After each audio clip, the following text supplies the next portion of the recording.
On the RetroOne show. It seems as if though I've run out of ideas, so let's do what I seem to do on a day-to-day basis and find a game to review, shall we? That's why I gave Emagon my rating of 2 out of 10. No. Oh, it was just a dream.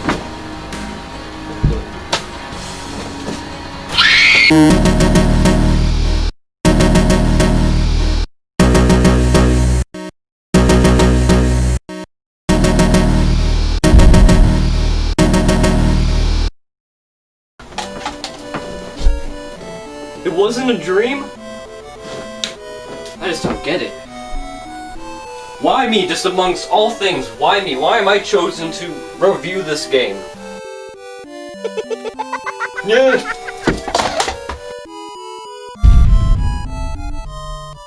Stupid clowns in there, good for nothing candy.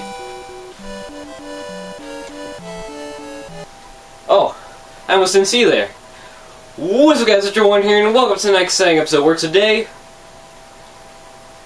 Oh. This. Just give me a second. There we go. Much better. What's up guys, RetroOne here, and welcome to the next exciting episode where today we're looking at Little Nemo the Dream Master on the NES. One of the few movie-based games that I actually enjoy. So without further ado, let's get started. Little Nemo was created by Winter McKay in 1905. Nemo was the main protagonist of the comic strip Little Nemo in Slumberland, jumping all the way to 1985 with the feature film Little Nemo Adventures in Slumberland, or known as Nemo in Japan, was released. The film, however, was loosely based on the 1905 comic strip, and with a budget of $35 million and only making $11.3 million worldwide at the box office, the movie was a failure. And that's where Capcom comes in, and I finally get to talk about the game. Known as Pajama Hero Nemo in Japan, Little Nemo the Dream Master was released a year after the film in 1990. The game was a success. I mean, the game came with a free Mega Man sticker. How does that not sell? The game takes place in 1905, same year as the comic strip, where Nemo is awoken by a blimp that shows up in the middle of the night. A clown comes out to greet Nemo. She then tells Nemo that the princess has invited him to Slumberland to become her playmate. And I'm 100% sure I read this correctly. Nemo then goes on to state, I never played with girls. The clown then bribes Nemo with candy and Nemo runs off with the clown to Slumberland. You know, usual stuff.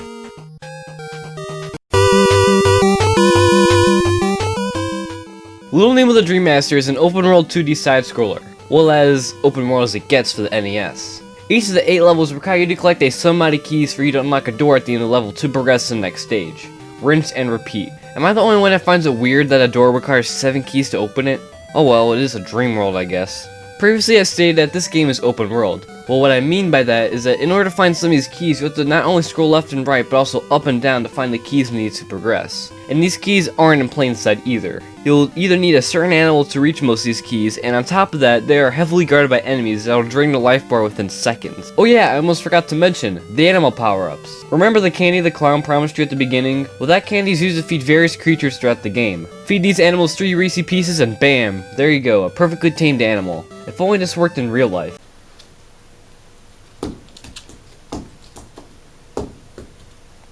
Did it work? These animals have various abilities. The frog can jump very high while the rat can climb on walls. The mole can dig while the hornet can fly for a short period of time. Overall, it's very fun to experiment with all these friendly critters and find out what each one is capable of. Heck, even some of these little pets can even give you an extended life bar, which you're going to need because, man, this game is really difficult. The difficulty brings up my major complaint for this game, and that is, it wasn't programmed well. At the edge of the screen, you'll see a glitched up bar of jumbled graphics. My guess is that the game can't process the level fast enough. I mean, these levels are huge. Because of this, many glitches can occur. And don't even get me started on respawning enemies, oh boy! They respawn literally the second you leave the screen, meaning an infinite barrage of enemies can make you miss a platform or two, which gets very annoying very fast. Throughout most of the game, you're defenseless. You can use your cane to stun enemies for 3 seconds, but when you're in a hot pursuit, this can often get you killed. That isn't until the end of the game when you meet up with the princess and she gives you the Morning Star. The Morning Star can shoot diagonally and attack enemies in a short range. Also, one more thing, the continues. Thank goodness you have unlimited continues, but once you turn the NES off, it's game over. No passwords, no battery save, nothing. To make up for this, there's a Dream Select code. At the title screen, tap up, select left, right, A, B, then tap A to select a level. For example, tap A 6 times to go to level 7 or 3 times to go to level 4. I mean, I'm glad they at least give you something, but what if you didn't know the code? You'd be screwed. And also, one more thing is the checkpoints. These checkpoints are extremely rare. Get all the keys to make it to the end of the level and die?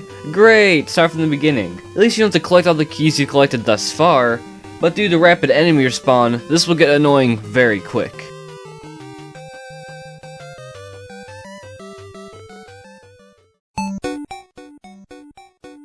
The music in Little Nemo the Dream Master is, well, a masterpiece. See what I did there? The songs range from catchy and upbeat to slow paced. Each song matches each dream perfectly.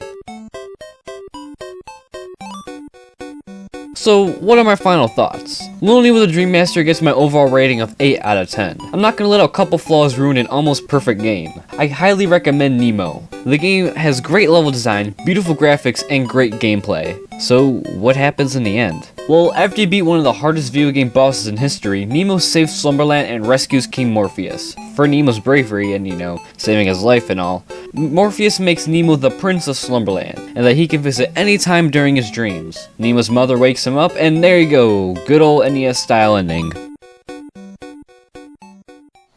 And just like in Slumberland, this is the end.